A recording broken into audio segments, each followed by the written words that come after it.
안녕하십니까? 예, 반갑습니다. 또 우리 집사님 본향 우리 중창 단에 아주 귀한 찬미 감사를 드립니다. 열왕기하 18장 13절에 있는 말씀을 읽겠습니다. 열왕기하 18장 13절에 있는 말씀 읽겠습니다. 구약 594쪽에 있는 말씀입니다. 열왕기하 18장 13절에 있는 말씀, 구약 594쪽에 있는 말씀을 읽겠습니다. 열왕기하 18장 13절입니다. 히스기야 왕 14년에 아수르 왕 사네립이 올라와서 유다 모든 견고한 성읍들을 쳐서 취하매, 그 다음에 19장 1절에서 3절에 있는 말씀을 읽겠습니다. 19장 1절에서 3절입니다.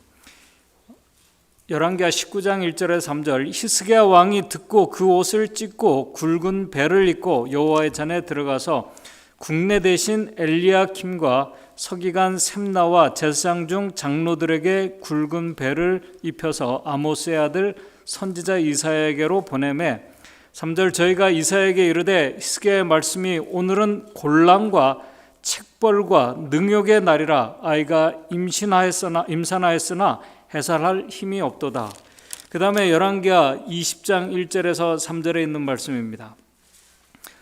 열왕기하 20장 1절에서 3절. 그때에 히스기야가 병들어 죽게 되매 아모스의 아들 선지자 이사야가 저에게 나와서 이르되 여호와의 말씀이 너는 집을 처치하라. 네가 죽고 살지 못하리라 하셨나이다. 2절. 히스기야가 낯을 벽으로 향하고 여호와께 기도하여 가로되 3절. 여호와여 구하오니 내가 진실과 전심으로 주 앞에 행하며 주의 보시기에 선하게 행한 것을 기억하옵소서 하고 심히 통곡하였더라 라고 이렇게 기록하고 있습니다. 초기 문집 163쪽에 보시게 되면 이런 말씀이 있습니다. 하나님께서는 백성들을 어려운 처지에 방치해 두실 때가 있다고 이렇게 말씀합니다. 그냥 그게 아니고 어려운 처지에 때때로 방치해 두실 때가 있다고 말씀하시면서 그렇게 하시는 것이 하나님의 계획이었다라고 초기 문집에 기록을 하고 있습니다. 하나님께서 그분을 신뢰하는 그분의 백성들을 때때로 어렵고 곤란한 처지에 방치해 두는 것이 하나님의 말씀, 뜻이라는 것을 잘 이해가 되지 않고 받아들이기 힘든 말씀입니다. 그리고 그것이 받아들이기 힘들지만은 그러나 그것이 하나님의 계획이시라면은 거기에는 분명한 하나님의 목적이 있을 것입니다. 지금 증언의 이 말씀은 어떤 우리가 잘 아는 욥이 자기에게 당한 시련과 시험을 통해서 하나님께서 그 안에 있는 어떤 욥의 그 마음속에 있는 불순물들을 제거하시며 정금으로 단련하신다는 그런 의도와 전혀 다른 말씀입니다. 이 말씀은.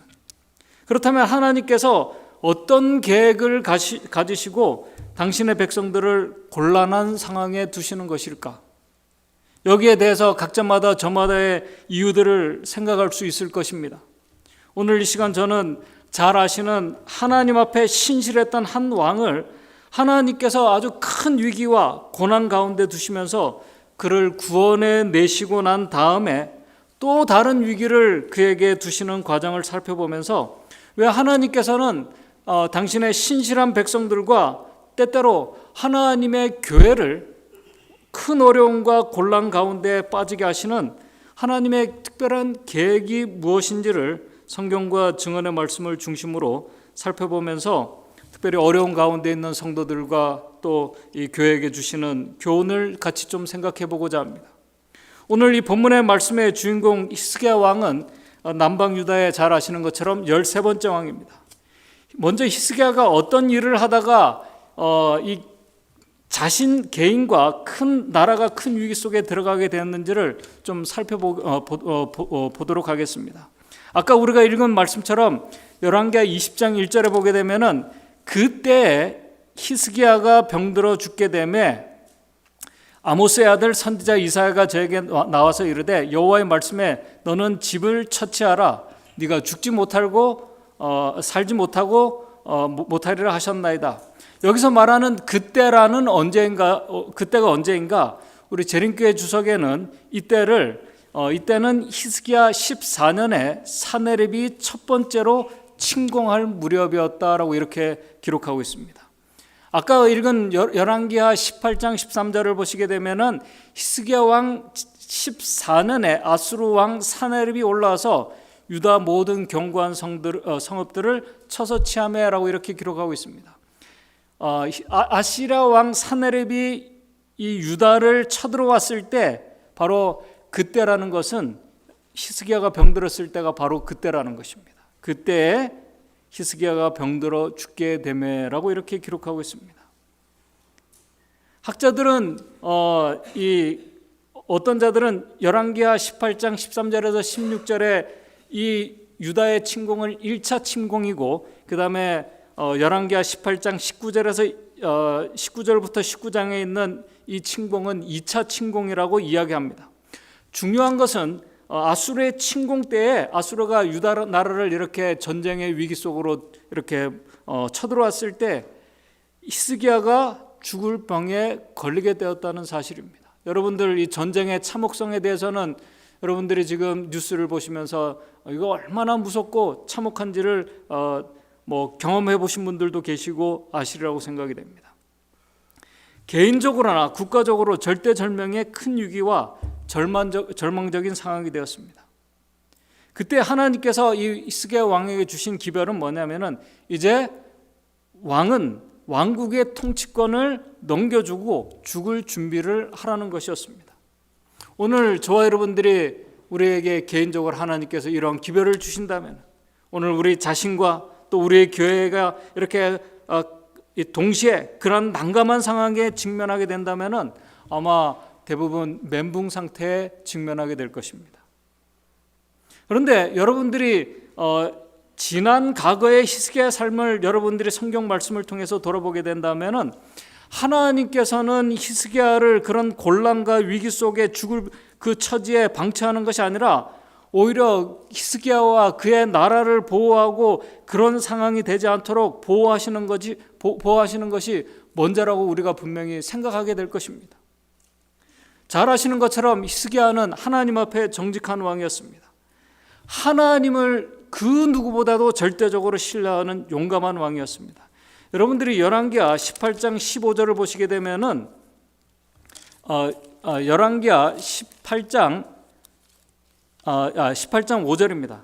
열왕기하 18장 5절을 보게 되면은 히스기야는 그의 전후 유다 여러 왕들 중에서 유다의 지금까지 여러 왕들 중에서 그러한 자가 없을 정도로 하나님을 온전히 신뢰하는 왕이었습니다. 여러분들이 이 열왕기하에서 히스기야에 대한 이 기록이 열왕기하 18장에서 20장까지 세 개의 장으로 히스기야에 대한 기록이 나와 있습니다. 그런데 그 세 개의 장 중에서 하나님 앞에 정직하고 또 과감하게 종교 계획에 대한 기록은 18장 2절에서 12절까지만 기록되어 있고 나머지는 히스기야가 당면한 전쟁의 위기와 개인적으로 죽을 병에 걸리게 되면서 일어난 사건들에 대해서 기록하고 있습니다.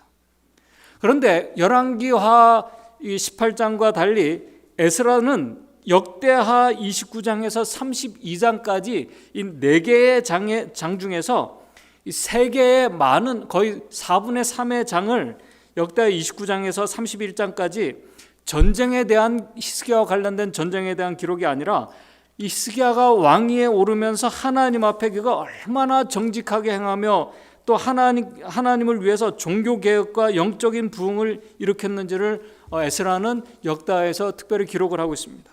역대하 좀 보도록 하겠습니다. 역대하 29장 3절에서 5절 잘 아시는 말씀 역대하 29장 3절에서 5절에 이렇게 말하고 있습니다. 2절부터 읽겠습니다. 2절부터 히스기야가 그 조상의 다윗의 모든 행위와 같이 여호와 보시기에 정직하게 행하며 원년 정월에 여호와의 전 문들을 열고 수리하고 이제 제사장들을 모으는 일들을 시작을 합니다. 3절에 보시게 되면은 역대하 29장 3절에 보게 되면 히스기야가 통치 원년 정월에 히스기야가 25세의 젊은 나이에 왕위에 오르자마자 한 일이 뭐냐면은 하나님의 성전의 문이 오랫동안 닫혀 있었습니다. 그래서 성전 문을 열고 수리하고 회복하는 일을 그가 왕위에 오르자마자 원년에 그 일을 바로 시작합니다.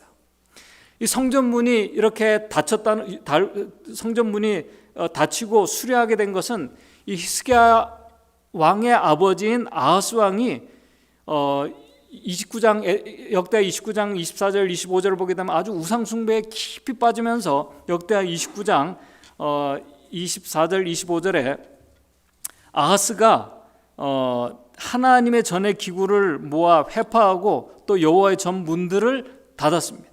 그리고 예루살렘 구석구석마다 단을 쌓고 25절에 유다 각 성읍에 산당을 세워 신을 분향하면서 그 열째 하나님 여호와를 노를 격발케 해왔습니다. 히스기야는 그가 온전히 믿고 의지하는 하나님 앞에서 정직하게 행하기 위해서 그가 정말 진심으로 회개하는 마음으로 그의 아버지의 수치스럽고 부끄러운 잘못을 바로잡는 일부터 그가 왕위에 오르면서 시작을 합니다. 사실 여러분, 자식으로서 아버지의 그 가족으로서 왕으로서 숨기고 싶은 잘못과 아버지의 부끄러운 일들을 그가 시작을 한 겁니다. 드러내기 시작한 것입니다. 히스기야가 참된 이 치료와 회복을 위해서 자신과 그 다음에 가족과 나라의 수치스러운 부분을 분명하게 드러내는, 아픈 부분을 드러내는 것부터 그가 시작을 했습니다. 그 이유는 회복을 위해서 필요한 과정이기 때문에 그런 것이었습니다.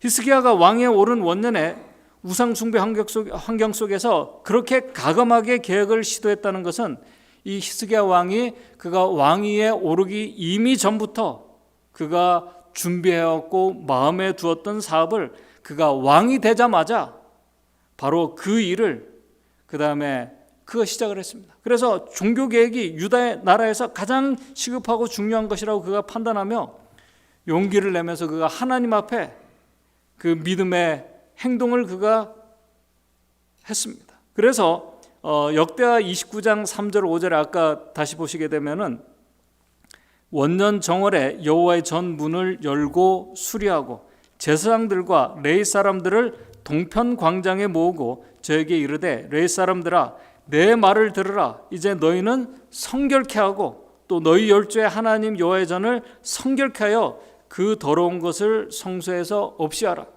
지금 이 말씀은 뭐냐면은 이 왕이 지금 레위 사람들과 제사장들에게 특별히 당부하는 말씀입니다.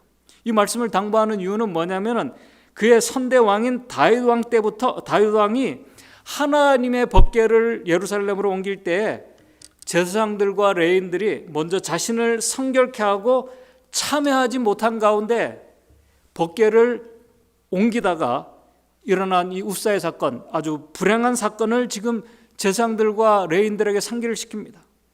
그러면서 15장 13절에 보게 되면은 역대상 15장 13절입니다. 역대상 15장 13절에 보게 되면은 전에는 너희가 매지 아니하였으므로 우리 하나님 여호와께서 우리를 충돌하셨으나 이는 우리가 규례대로 저에게 구하지 아니하였습니다. 그때 일어난 그것을 말씀합니다.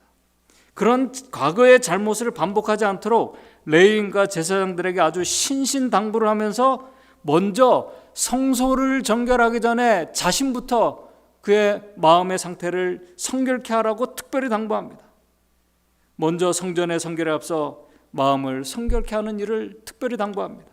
그러면서 역대하 29장 6절에서 10절입니다. 695쪽 구약의 역대하 29장 6절에서 10절입니다. 우리 열조가 범죄하여 우리 하나님 여호와 보시기에 악을 행하여 하나님을 버리고 얼굴을 돌이켜 여호와의 성소를 등지고 7절 또 낭실문을 닫으며 등불을 끄고 성소에서 분향하지 아니하며 이스라엘 하나님께 번제를 드리지 아니한 고로 8절 여호와께서 유다와 예루살렘을 진노하시고 내어 버리사 두려움과 놀람과 비웃음거리가 되게 하신 것을 너희가 목도하는 바라. 다 알고 있다. 여러분들 다 알고 있지 않습니까? 이로 인하여 우리의 열조가 칼에 엎드러지며 우리의 자녀와 아내가 사로잡혔느니라. 그러면서 특별히 이제 당부하면서 호소를 합니다. 이제 이스라엘 하나님 여호와로 더불어 언약을 세워 그 맹렬한 노를 우리에게서 떠나게 할 마음이 내게 있노니, 그러면서 제사장들과 레인들과 백성들에게 협조를 특별히 당부합니다. 그렇게 왕의 굳은 의지를 이제 들은 레인과 제사장들이 협력하여 성전 정결과 회복에 동참하게 됩니다. 29장 15절에서 17절에 이렇게 기록하고 있습니다. 29장 15절에서 17절입니다. 저희가 그 형제를 모아 성결케 하고, 이제 정말 마음을 먼저 자신들을 성결케 하고 들어가서 왕이 여호와의 말씀대로 명한 것을 쫓아 여호와의 전을 깨끗게 할세. 16절 제사장들도 여호와의 전 안에 들어가서 깨끗하게 하여 여호와의 전의 모든 더러운 것을 끌어내어 여호와의 전 뜰의 이름에 레위 사람들이 취하여 바깥 기드론 시내로 가져갔더라. 그 다음에 17절에 이런 말씀을 합니다. 정월 초하루에 성결케 하기를 시작하여, 이제 초하루에 이 성전을 정결케 하는 이 모든 일들을 시작하여 그달 초 8일에 여호와의 낭실에 이르고 또 8일 동안 여호와의 전을 성결케 하여 정월 16일에 이르러 마치고, 다시 말해서 1월 16일 날 이제 마치게 되었습니다. 그런데 여러분들이 역대하 30장을 보시게 되면은 히스기야가 성전 정결 사업이 마치자마자 바로 한 일이 뭐냐면, 이 성전 정결을 하는 일을 마치자 바로 한 일이 뭐냐면, 오랜 세월 동안 중단되었던 유월절 절기를 모든 백성들과 함께 지키는 국가적인 특별한 영적인 이 부흥 행사를 그가 하게 됩니다. 참 믿음과 추진력을 가진 대단한 왕입니다. 그런데 여러분들이 아시는 것처럼 유월절이 언제입니까? 1월 14일이에요. 1월 14일인데 성전을 정결하는 일이 언제 끝났어요? 1월 16일 날 끝났습니다. 통상적으로 유월절은 1월 14일 날 지킵니다. 그런데 역대하 30장 15절을 보시게 되면은 언제 유월절을 지켰냐면은 30장 15절에 뭐라고 말씀합니까? 2월 14일에 유월절 양을 잡으니라고 이렇게 기록하고 있습니다. 2월 14일에 유월절 양을 잡으면서 유월절을 지키는 모습이 나오게 됩니다. 이것은 하나님께서 지시한 것과 맞지 않는 한 달 뒤에 유월절을 지켰다는 그 말씀입니다. 그렇게 이 왕이 임의적으로 유월절을 하나님께서 지시하신 것을 임의로 한 달을 옮겨서 지켜도 되는가? 하나님 앞에 정직하고 신실한 왕이. 그런데 여러분들이 민수기 9장 6절에서 16절에 보시게 되면은 하나님께서 특별히 유월절을 지키는 이 규례와 관련해서 비상시에 특별한 경우에 개인적으로 유월절 한 달 뒤인 2월 14일에 지킬 수 있도록 하나님께서 허락을 하셨습니다. 하나님께서는 그때 이제 특별한 그 경우 사람들의 이제 예를 들어 시체로 인해서 부정하게 돼서 유월절을 지킬 수 없게 된 사람들이 찾아왔습니다. 그때 거기에 대해서 이제 모세에게 어떻게 해야 될지를 물었습니다. 그때 모세가 민수기 9장 9절에서 11절에 이렇게 말합니다. 여호와께서 모세에게 지시하십니다. 여호와께서 모세에게 일러 가라사대 이스라엘 자손에게 고하여 이르라.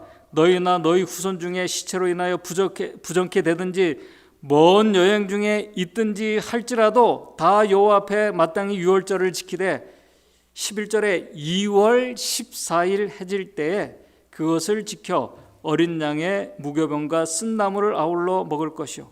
하나님께서 특별한 경우에 한 달 동안 유예를 주어서 다시 한 달 동안 준비하는 기간을 주어서 2월 14일에 유월절을 지킬 수 있도록 하나님께서 지시를 하셨습니다. 그래서 히스기야가 이 성전을 정결케 하는 일을 마치자마자 16일 날 마치자마자 이제 전국 그 곳곳에 이제 유월절 행사와 백성들을 이 유월절을 지킬 수 있도록 이제 그 공표하는 그 보발꾼들을 급하게 보냅니다. 그래서 30장 13절에 보시게 되면은 역대하 30장 13절에 보시게 되면은 2월에 백성들이 무교절을 지키려 하여 예루살렘에 많이 모이니 힘이 큰 이 무리들이 이제 백성들이 이제 예루살렘의 유월절 행사를 위해서 2월 14일 이때를 기준으로 해서 이제 백성들이 모이게 되었습니다. 그렇게 유월절 양을 2월 14일에 잡으면서 유월절 이 영적인 행사를 또 실제적으로 그들이 지키게 됩니다. 하나님의 구속하심을 그들이 기억하면서 각 개인과 나라가 연합해서 회개하며 정말 감사하며 결심하는 시간을 보내게 됩니다. 그 유월절 이 무교절 기간에 왕은 특별히 선지자왕 344쪽에 보게 되면 이렇게 말씀하고 있습니다. 전심으로 당신께 돌아오는 자들을 하나님께서는 기쁜 마음으로 용서하시고 간합하신다는 사실을 나타내는 많은 기별들이 성전 문들이 닫혀있던 어두운 세월 동안 의기저상에 있던 많은 영혼들에게 희망을 가져다 주었다.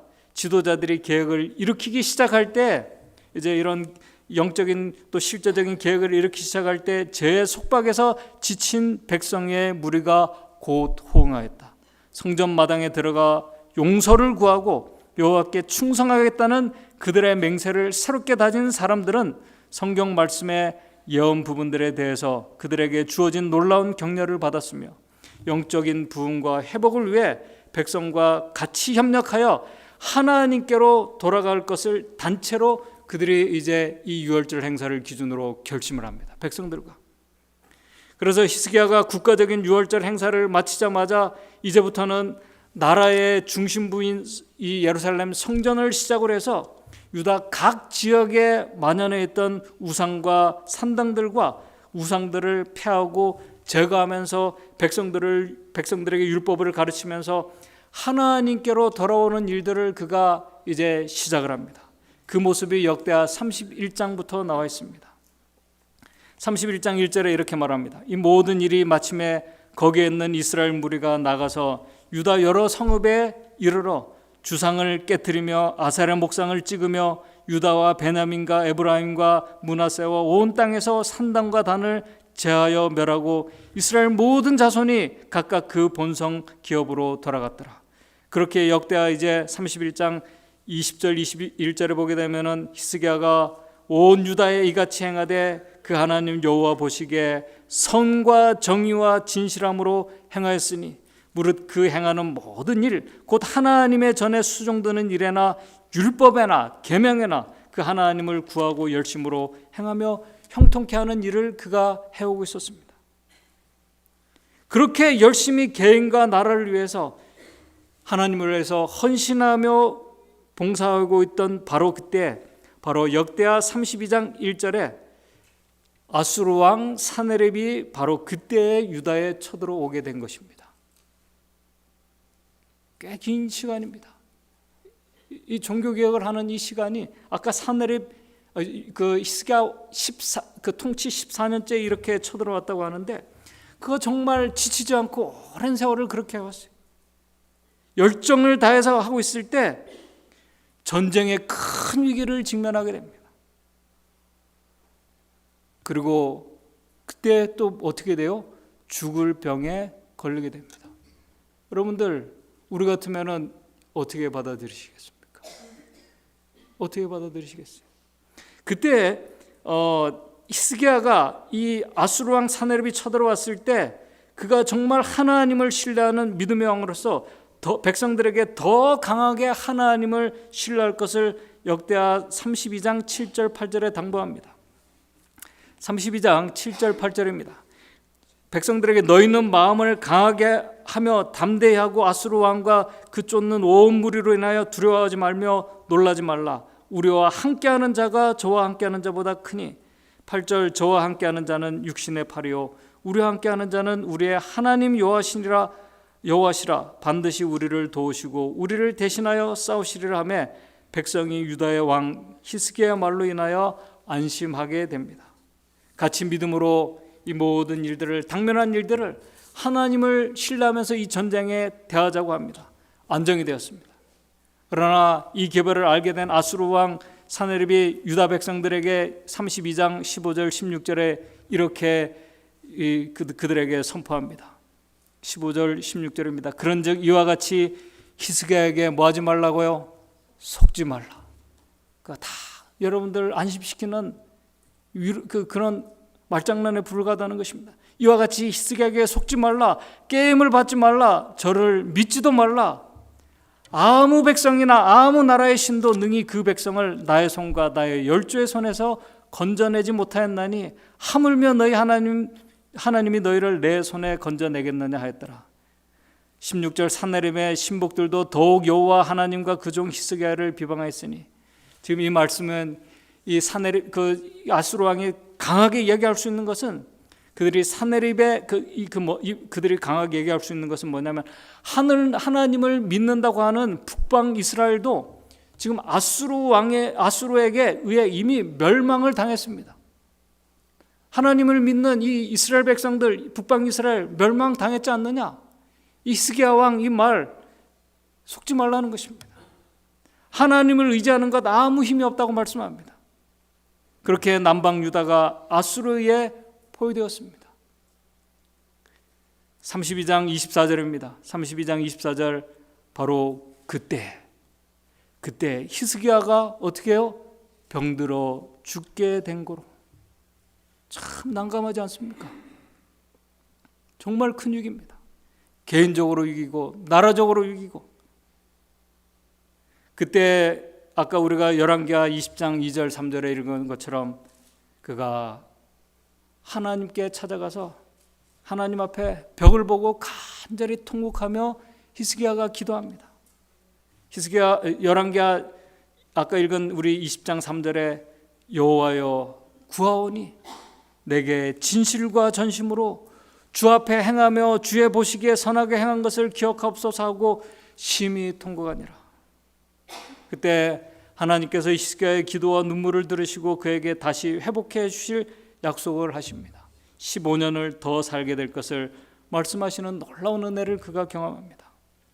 여러분들이 잘 아시는 내용입니다. 그런데 아까 제가 서두에서 말씀을 드렸습니다. 서두에 드린 질문, 하나님께서 그렇게 하나님을 위해 신실한, 정직하고 그분을 온전히 신뢰하면서 그렇게 열심히 하나님을 위해 일했던, 나라를 위해 일했던 이 신실한 종인 히스기야가 왜 그런 위기와 이 죽음의 아주 곤란한 상황에 빠지도록 하나님께서 두게 하신 것일까? 우리 아까 초기 문집에는 방치해 두었다고 이렇게 표현을 기록하고 그랬습니다. 그렇게 위기에 빠지도록 방치해 두신 하나님의 계획이 도대체 무엇일까? 하나님의 그 신실한 자녀들에게 하나님께서 큰 위기에 허락하신 이유는, 히스기야 왕의 그런 그 위기를 허락하신 이유는 비단 히스기야 왕만 그런 것이라고 저는 생각하지 않습니다. 여러분들이 잘 아시는 다니엘도 사자굴에 들어가게 하셨습니다. 사자굴에 들어가게 하셨습니다. 분명히 다니엘도 사자굴에 들어가지 않도록 기도했을 것입니다. 그러나 하나님께서는 다니엘을 사자굴에 들어가게 하시는 것이었습니다. 오랫동안 충성했던 그 노종을 사자굴로 보내는 것입니다. 왜 그렇게 계획하신 것일까? 그것은 참으로 중요합니다. 그 이유를 초기 문제 163쪽에 이렇게 기록을 하고 있습니다. 제가 다시 읽겠습니다. 때때로 하나님께서는 백성들을 어려운 처지에 방치해 두셨다가 그들이 곤란을 당할 때 하나님의 능력을 베풀어 구원해 내는 것이 하나님의 계획이셨다. 그런 일들을 아예 생기지 않도록 하셔도 되는데 굳이 왜 이렇게 마음적으로, 그 다음에 나라적으로 그런 위기와 불안과 이런 것들을 이렇게 만들어 가시면서 그렇게 계획을 하셨는가? 그러면서 이렇게 말씀합니다.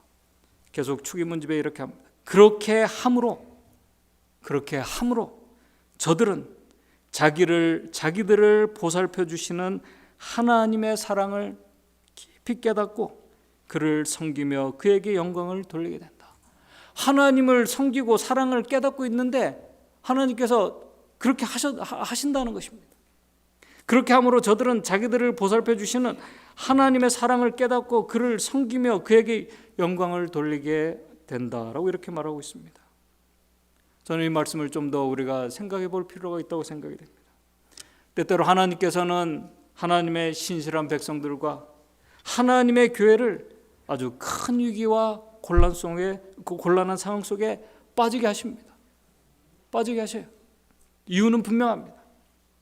하나님의 더 큰 사랑을 깨닫게 될 때 이 교회를 그리고 이 교회를 지키고 성도들에게 지금 생명을 주시고 보호해 주시고 인도해 주심을 더 분명하게 깊이 느끼고 깨닫기 위해서 그렇게 하신다고 증언의 말씀은 분명히 말씀합니다. 히스기야와 같이 건강에 심각한 문제가 생길 때 생명의 주관자가 우리가 알고 있고 우리가 또 그렇게 말하고 있지만은 지금 이 생명의 주관자가 내가 아니라 의사가 아니라 하나님이심을 더 분명하게 가르쳐 주셨습니다. 바로 그 주님께서 큰 위기와 절망의 상황에서 당신을 온전히 신뢰하는 자들을 지키고 보호해 주시고 구원해 주심을 더 분명하게 경험하기 위해서 그렇게 하나님께서 계획을 하셨습니다. 우리가 당사자는 받아들이기 힘들지만 이것은 나라도 마찬가지고 교회도 마찬가지입니다. 이 교회를 붙드시고 이 교회를 유지하시고 인도해 주시는 하나님의 손길을 우리는 위기의 때 어려운 상황에 더 분명하게 우리가 모두가 같이 경험할 수 있습니다. 바로 그때 절망과 위기 속에서 구원받는 자들이 더 깊은 하나님의 사랑과 십자가의 은혜를 깨닫게 됨을, 특별히 여러분들이 암 환자나 많은 환자들이 그렇게 됨을 여러분들 아시지 않습니까? 그런데 하나님께서 그렇게 하시는 또 다른 이유는 이 개인의 구원뿐만 아니라 개인의 어떤 그 히스기야 개인뿐만 아니라 그런 위기 속에서 하나님의 백성과 단체를 하나님께서 보호해 주시고 구원해 주심을 다른 이방인들과 다른 사람들도 또한 분명하게 보고 깨닫게 하시기 위해서 때때로 하나님께서는 그분의 신실한 종들에게 그러한 일들을 계획하시고 그 일들을 허락하신다는 사실입니다. 하나님을 의지하는 개인과 나라를 지키시고 보호하시며 그분의 분명한 그분의 능력과 영광을 드러내게 하시기 위해서 하나님께서 지금 히스기야에게 그런 위기의 상황과 그런 어려움을 나라가 그런 처지에 두도록 그 하나님께서 계획하셨습니다.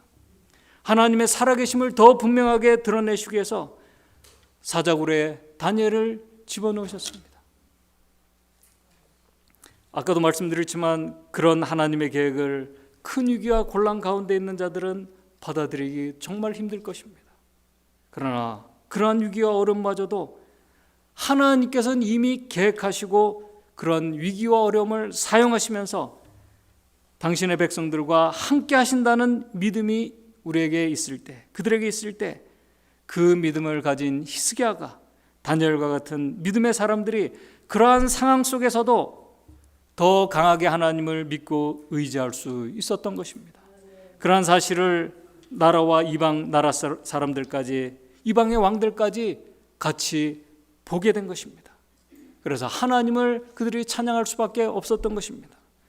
여러분들이 잘 아시는 것처럼 열왕기하 20장에서는 히스기야가 죽을 병에 걸려서 죽음을 기다리며 하나님 앞에 심히 통곡하며 기도하게 하시는 그 일을 통해서 히스기야는 분명히 하나님만이 자신과 우리의 모두의 유일한 생명의 주관자이시고 또 생사화복을 주시고 주관하시고 유지케 하시는, 그리고 그를 구원해 주시는 하나님을 그가 경험했습니다. 그리고 드러냈습니다. 또 셀 수 없는 이 큰 아수르 군대를 히스기야 하나님을 의지했을 때 하루아침에 18만 5천 명이 하루아침에 하나님께서 보내신 천사에 의해서 그들이 다 송장이 되어 죽게 된 것을 성경은 기록하고 있습니다. 분명히 하나님의 살아계심을 바로 그 위기를 통해서 하나님께서 더 분명하게 보여주셨습니다. 그리고 그분을 영화롭게 하고 그분을 경외케 하기 위해서 그렇게 하셨습니다. 그래서 그 다음에 일어난 사건들에 대해서는 여러분들이 잘 아십니다. 그러므로 오늘 이 시간 우리에게 중요한 것은 그러한 구원의 은혜를 경험하게 될 자들의 믿음의 반응입니다. 오늘 중요한 것은 우리가 그런 곤란과 어려운 처지에 있고 하나님께서 우리에게 살아계시고 우리를 구속해 주시는 하나님의 역사심을 보는 오늘 저와 여러분들의 그분을 믿는 자들의 믿음의 반응입니다. 하나님께서는 그 모든 일들을 한 개인이 아니라 하나님께서는 구속의 계획의 과정으로 일하고 계심을 성경과 증언의 말씀을 우리에게 말씀합니다. 겸손한 마음으로 하나님의 은혜와 영광을 분명히 알고 드러내고 알리는 것이 오늘 우리의 반응입니다. 그 기회를 하나님께서 히스기야와 바벨론 사람들에게 주셨습니다. 여러분들이 잘 아십니다. 여기에 대해서 우리 선지자상 344쪽 345쪽에 이렇게 말씀합니다. 먼 나라 통치자에게 온 이 사자들의 내방은 이 바벨론입니다. 히스기야에게 살아계신 하나님을 찬양할 기회를 주었다. 모든 피조물을 붙드시는 분, 다른 모든 희망이 사라졌을 때 은총을 통하여 자신의 생명을 구한 하나님을 그들에게 소개하는 일이야말로 히스기야에게 얼마나 쉬운 일이었을까. 만일 갈대아 평야에 진리를 찾으러 온 이제 내방한 이 바벨론 사람들에게 그 진리를 찾으러 온 이 사람들이 살아계신 하나님의 최상권을 승인하도록 히스기야가 인도함을 받았더라면 얼마나 중대한 변화가 그들 안에서 일어났을 것인가. 증언의 말씀은 그렇게 우리에게 말합니다. 전능하신 하나님, 창조와 구속의 하나님, 회복의 하나님, 구원의 하나님, 하나님을 위기와 아픔과 질병, 하나님께서는 그 질병 중에 있는 성도를 통해서 분명하게 드러내도록 하고 또 그것을 알리기 위해서 때때로 하나님의 신실한 자들과 하나님의 백성들과 교회를 곤란한 처지에 두도록 계획하신다는 사실입니다. 이제 말씀을 선지자상 347쪽에 있는 말씀을 읽으면서 그러한 어려운 가운데 하나님의 백성들이 가져야 할 믿음의 모습을 좀 더 생각하면서 읽으면서 오늘 말씀을 정리하도록 하겠습니다. 여기 아주 중요한 말씀을 합니다. 347쪽에 우리는 지금 우리가 하고 있는 것보다, 오늘 저와 여러분들은 우리가 지금 하고 있는 것보다 훨씬 더 많이 우리가 경험한 하나님의 은혜와 자애와 비할 데 없이 깊은 구주의 사랑에 대한 귀중한 이야기들을 말할 필요가 있다. 여러분들, 오늘 우리가 말하고 생각하고 느끼고 하는 것들요, 우리가 처한 처지가 아무리 힘들고 어렵고 절망적이다 할지라도 그 속에서 하나님께서 역사하고 계시고 우리를 위해서 일하고 계심을 믿는다면, 우리가 확신한다면 우리는 우리가 하고 있는 것보다, 경험하고 있는 것보다 또 우리가 훨씬 더 많이 우리가 경험한 하나님의 그 절망적인 상황에서 은혜와 자애와 비할 데 없이 깊은 하나님의 사랑에 대한 귀중한 이야기들로 우리가 채우고 그런 이야기들을 우리가 할 수 있다고 말하고 있습니다. 정신과 마음이 하나님의 사랑으로 충만할 때 영적 생애와 관계 있는 것들을 나누는 것이 어렵지 않을 것이다. 여러분들, 가장 힘들 때, 가장 절망적일 때 우리는 더 깊은 영적인 우리가 경험을 할 수 있습니다. 하나님의 살아계심과 역사하심을, 하나님의 그 특별하신 돌보심을 우리가 더 깊이 경험할 수 있습니다. 오늘 우리 자신도 마찬가지입니다. 우리 교회도 마찬가지입니다. 어려움과 위기의 순간은 불안과 두려움의 상황처럼 분명히 보입니다. 그러나 그러한 위기와 아픔까지도 오늘 하나님께서 나와 우리와 이 교회를 위한 하나님의 큰 계획 속에 있다는 사실을 오늘 저와 여러분들이 믿을 수 있다면, 그것을 확신할 수 있다면, 믿음의 눈으로 우리가 그것을 바라볼 수 있다면 우리는 그 위기와 곤란한 상황을 통해서 더 큰 하나님의 은혜와 우리를 향한 주님의 그 비할 데 없는 사랑에 대해서 우리는 더 많이, 더 깊이 이야기하게 될 것입니다. 간증하게 될 것입니다. 오늘 우리에게 생명을 주시고 또 우리를 지금 그 곤란한 상황 가운데서도 보호하시고 인도하고 계신 살아계신 하나님의 사랑과 은혜를 더 깊이 느끼고 경험하면서 그 하나님을 우리가 온전히 신뢰할 때 우리를 승리케 하는 자로 드러내시는 그 하나님의 은혜를 여러분들이 경험하시면서 여러분들 그것을 정말 여러분들의 가족과 또 우리 성도들과 이웃들에게 같이 나눌 수 있는 한 주일의 삶이 되시기를 바라면서 말씀을 마치도록 하겠습니다. 하늘에 계신 하나님 아버지, 오늘 우리 믿음의 성도들 또 이 하나님의 교회를 각자 처한 형편과 또 어렵고 곤란한 그런 상황 가운데서 하나님께서 같이 하시고 또 역사하고 계심을 저희들 믿습니다. 그 하나님께서 오늘 우리의 생명을 유지시켜 주시고 또 붙잡아 주시고 또 구속의 귀한 섭리로 인도하고 계심을 저희들 믿습니다. 하나님을 우리가 온전히 신뢰하고 의지할 때 우리가 절망적이고 어려운 상황에서 우리가 부정적인 생각과 부정적인 말이 아니라 믿음의 말을 할 수 있고 하나님께서 우리 속에 살아계심을 우리가 믿음으로 이야기할 수 있는 우리 모든 성도들 될 수 있도록 주님 인도해 주시옵소서. 그래서 우리 모든 성도들 하나님께서 우리 가운데 살아계심을 또 어려운 가운데서 우리를 구원해 주시고 인도해 주시는 하나님의 그 놀라운 은혜와 사랑을 우리가 같이 경험하며 그것을 우리가 담대히 하나님의 그 은혜와 영광을 드러낼 수 있는 우리의 삶이 될 수 있도록 주님 인도해 주시옵소서. 예수님의 이름으로 기도드리옵나이다.